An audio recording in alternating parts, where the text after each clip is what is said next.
Playing with Fire, Financial Independence, Retire Early. How far would you go for financial freedom? By Scott Rieckens, author, Mr. Money Mustache, Foreword.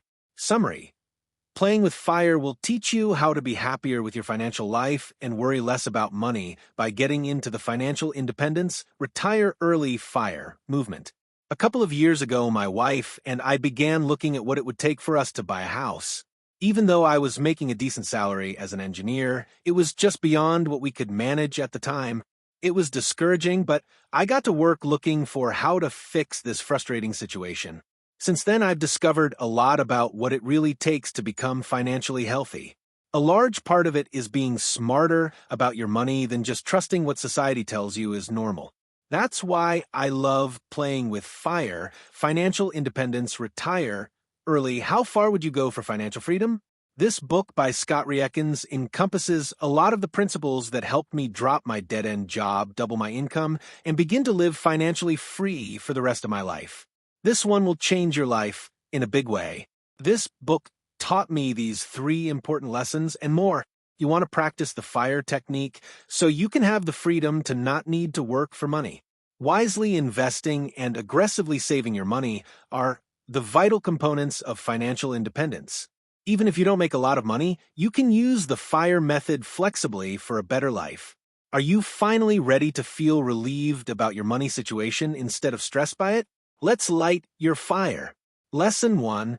Practicing FIRE will help you not have to work for money and begins with taking advantage of the 4% rule. The author discovered that FIRE isn't just a good idea, but that there are many people practicing it already. As he began it himself, he saw the potential it had to free him of a lot of stressful money woes. But you might be thinking that super early retirement sounds boring, right? In reality, a lot of people don't actually completely stop working.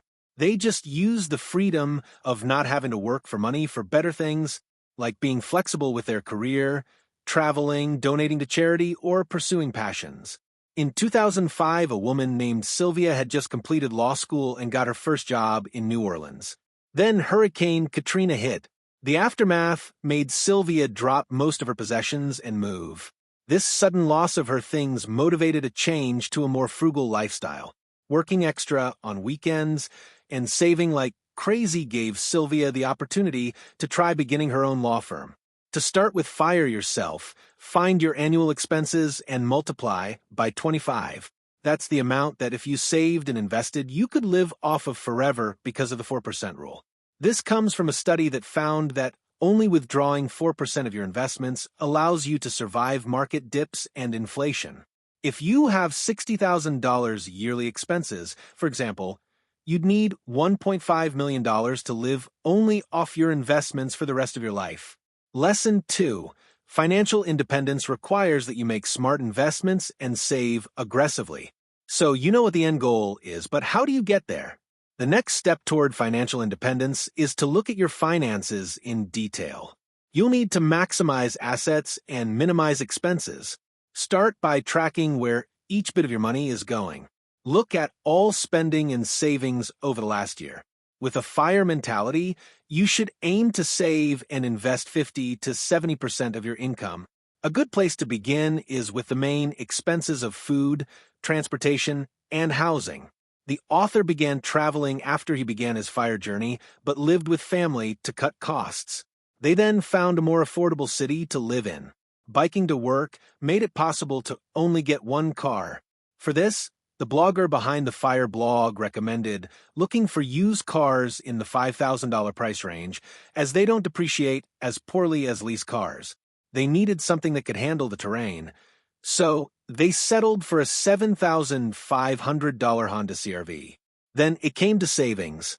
The author focused on just 3 types: stock market investments, business ventures, and real estate.